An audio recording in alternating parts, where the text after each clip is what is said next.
चलिए मुझे ये बताएँ कि हमने sciatica भी डिस्कस कर ली, हमने डिफरेंट जॉइंट्स पेन भी डिस्कस कर ली, मसल्स पेन भी डिस्कस कर ली। इसके अलावा ना जब कैंसर होता है, तो उसके बाद भी कुछ लोगों को बहुत अनबियरेबल पेन होती है। मतलब मैंने तो ऐसा एक पेशेंट देखा था कि उनको जब पेन होती थी, वो चीखें मारती थी और उसमें बस उन्हें थोड़ी-सी मेडिसिन दे दी जाती थी और वो 40 मिनट्स, 30 मिनट्स मैंने उनको चीखें मारते हुए रोते सुना हुआ है। कि उन्हें दर्द होती है एकदम अंदर से और वो टीस टीस ऐसी उठती है कि उनसे कंट्रोल नहीं होता। तो क्या ये कैंसर पेन्स किस तरह की होती हैं और इसको फिर किस तरह ट्रीट करना चाहिए? ये आपने बहुत ज़बरदस्त सवाल पूछा और ये वो सवाल है जिसने हमारी और आपकी आखिरत बनानी है। यही काम हम अपने हॉस्पिटल में करते हैं। हुँ, देखिए, आप बता रही हैं जिस पेशेंट के बारे में, उस पेशेंट को तो बेचारे को दर्द हो ही रही है, वो तो शिद्दत से चीखें मार ही रहा है। आप ये सोचें कि उसके इर्द-गिर्द के जो उसके बच्चे हैं, बेटा होगा, बेटी होगी, बीवी होगी, माँ होगी, बिल्कुल, उन पे क्या बिल्कुल। बीतती है। बिल्कुल ऐसे है। तमाम की तमाम फैमिली जो होती है वो एग्री में होती है। हुँ, हमें अल्लाह ने ये तौफ़ीक दी है एज़ ए पेन पर्सन कि हम उन पेन्स को ट्रीट करते हैं। मैं अल्हम्दुलिल्लाह आज भी एक पेशेंट को ट्रीट करके आया हूँ और बाज़ औक़ात तो ये होता है कि वो मरीज़ वहीं पे सो जाते हैं। जब हुँ, जैसी दर्द ठीक होती है, वो सो जाते हैं। हमारे पास बड़े-बड़े ऐसे लोग भी आते हैं जिनको अल्लाह ने बहुत नवाज़ा होता है। लेकिन जब कैंसर हो जाता है, एक स्टेज वो आती है तो इंसान की औकात और हैसियत क्या रह जाती है कि मैं 1 गिलास पानी का 1 घूँट पानी का पी लूँ जो मुझे अंदर चला जाए। मैं एक बिल्कुल। नवाला खा लूँ जो मुझे हज़म हो जाए। मैं बिल्कुल आधा ऐसे। घंटा सो लूँ जो मुझे सुकून की नींद आ जाए, यहाँ तक नौबत चली जाती है। बेशक ऐसे होता है, बेशक। हम लोग ये करते हैं कि हम लोग भी विद सीटी स्कैन और एमआरआई हम और अल्ट्रासाउंड हम डायग्नोज़ करते हैं एग्ज़ैक्टली कि पेन कहाँ से जनरेट हो रही है। हमारे पास लेटेस्ट तरीक़ेकार है जिसमें हम सीटी स्कैन के ज़रिए या एंजियोग्राफ़ी की मशीन के ज़रिए या अल्ट्रासाउंड के ज़रिए उस जगह जहाँ से पेन जनरेट हो रही है, उस जगह को हम ब्लॉक कर देते हैं और अगर ज़रूरी हो तो उस नर्व्स को हम डेड कर देते हैं। हुँ, लिहाज़ा पेन जनरेशन बंद हो जाएगी। तो हुँ, उस पेशेंट की क्वालिटी ऑफ लाइफ बेहतर हो जाएगी। आप उन्हीं पेशेंट के बारे में सोचें, जो आप मुझे बता रही हैं। अगर उनकी दर्द ख़त्म हो जाए, तो कैंसर का ट्रीटमेंट तो उनका कैंसर वाले करेंगे। उनकी पेन ख़त्म हो जाएगी, तो उनकी क्वालिटी ऑफ लाइफ कितनी बेहतर हो जाएगी। वो हुँ, उठ के बात कर सकेंगे, खा सकेंगे, चल फिर सकेंगे और उनके इर्द-गिर्द के जो लोग हैं, उनकी ज़िंदगी भी आसान हो जाएगी। सो हम बिल्कुल। कैंसर पेन को भी ट्रीट करते हैं। पहले हम डायग्नोज़ करते हैं कि कैंसर पेन कहाँ से आ रही है। फिर उस सोर्स को जहाँ से वो पेन जनरेट हो रही है, उसको हम ब्लॉक कर सकते हैं और अगर ज़रूरत हो तो परमानेंटली डेड कर सकते हैं ताकि उनकी पेन जनरेशन ख़त्म हो जाए।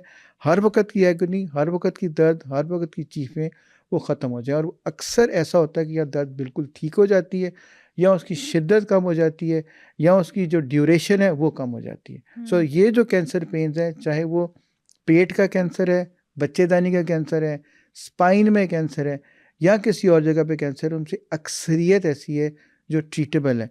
या ट्रीटेबल अगर पूरी तरह से ना भी हो तो कोशिश तो करनी चाहिए। शिफ़ा तो हुँ, अल्लाह की ज़ात ने देनी है। बिल्कुल। हम जितना भी काम करते हैं हमें ये पता है कि आखिरी जो शिफ़ा है वो अल्लाह के पास है। हुँ, हमने अपने हिस्से का काम करना है, शिफ़ा अल्लाह ने देनी है। तो हुँ। कोशिश ज़रूर करनी चाहिए, उन पेशेंट्स को दर्द में नहीं रहना चाहिए। बाकी अल्लाह ने चाहा तो उनकी अक्सरियत की दर्द है और ये तमाम काम हम हॉस्पिटल में करते हैं और फ्री ऑफ कॉस्ट करते हैं। Very nice, very nice. तो मतलब आप ये गारंटी दे रहे हैं कि खुदा ना खास्ता कैंसर की पेन भी अगर होती है, क्योंकि मैंने तो वो पेशेंट देखा हुआ है और मुझे पता है कि जब वो चीखें मारी होती थी तो हमें बस ये याद आ रहा होता था कि इंसान का एंड शायद ये है। ठीक है, तो आप ये गारंटी दे रहे हैं कि वहाँ तक भी पेन आप ख़त्म कर देते हैं, मतलब अपने इलाज के थ्रू, अपने ट्रीटमेंट के थ्रू वो भी ख़त्म हो जाती है। तो पॉइंट ये है कि हम लोगों को अवेयरनेस नहीं है, हम लोगों को पता नहीं है कि हमने कौन-सी सही जगह पे जाना है और किस डॉक्टर को अप्रोच करना है। मैंने अपनी पूरी गुफ्तगू में एक दफ़ा भी गारंटी का लफ्ज़ इस्तेमाल नहीं किया। हुँ, मैंने लफ्ज़ कोशिश का इस्तेमाल किया। हुँ, हम सब कोशिश करने वाले लोग हैं, गारंटी तो कोई भी नहीं दे सकता। हुँ, हम कोशिश कर सकते हैं, बाकी शिफ़ा अल्लाह ने देनी है। इंशाल्लाह। लेकिन मैं ये कहता हूँ कि कोशिश तो करनी चाहिए ना। हुँ, इन पेशेंट्स को ऐसे तो नहीं छोड़ देना चाहिए। कोशिश तो करें, बिल्कुल। शायद अल्लाह की ज़ात शिफ़ा दे दे। अच्छा, बहुत सारे लोग ना अक्सर चलते-चलते रुक जाते हैं कि भई हमारा मसल जाम हो गया, हमसे चला नहीं जा रहा, वहीं पे स्टिल हो जाएँगे। वो फिर काफ़ी सारे लोग आके उनको पकड़ते हैं, रब करते हैं टाँग को, तो फिर शायद वो आगे चल सकते हैं। तो ये क्या चीज़ है? ये क्या होता है? ये तकरीबन उससे मिलती-जुलती चीज़ है जो आप प्लेयर्स को देखती हैं। हुँ, जैसे कोई कोई क्रिकेट खेल रहा है या कोई हॉकी खेल रहा है, फुटबॉल खेल वो एकदम अपना टाँग पकड़ के लेट जाएगा वहीं बिल्कुल। पे। ये बेसिकली मसल स्पैज़म में चले जाते हैं। पट्टे खिंच जाते हैं, तो उनके स्पैज़म को रिलीव किया जा सकता है। बाज़ स्पोर्ट्स का तो ये होता है कि उनमें भी बाज़ औक़ात डिहाइड्रेशन होती है या कोई इंजरी होती है या कोई ऐसा एंगल हो जाता है जिससे वो मसल पट्टा खिंचाव में चला जाता है। तो बाज़ लोगों के पट्टे ये खिंचाव में चले जाते हैं, स्पैज़म में चले जाते हैं, उनको ट्रीटेबल है, उनको डायग्नोज़ किया जा सकता है कि कौन-सा मसल है, क्या वजह हो सकती है। तो उसको कोशिश की जा सकती है कि हम उसको ट्रीट करें और अक्सरियत ठीक हो जाती है। लेकिन अक्सरियत की वजह वो उनकी ये कि उनकी या तो डिहाइड्रेशन होगी या उनकी डाइट प्रॉपर नहीं होगी, नींद प्रॉपर नहीं होगी या कोई ऐसी पुरानी इंजरी होगी जो वो हील नहीं हुई, जिसका उन्होंने परवाह नहीं की।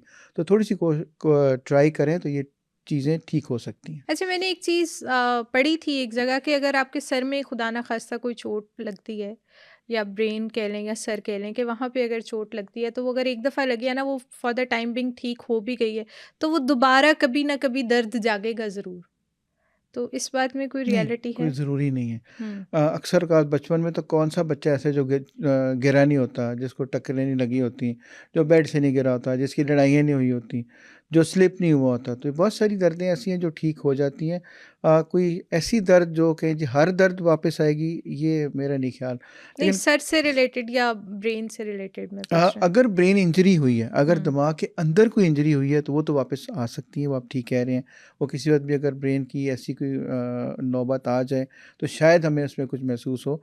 लेकिन ये कि ब्रेन के बाहर जो मसल्स हैं, ब्रेन के बाहर जो स्किन है, ब्रेन के बाहर जो ये हड्डी है, इसमें आमतौर पे दर्दें ऐसी हों तो अक्सर ठीक हो जाती हैं।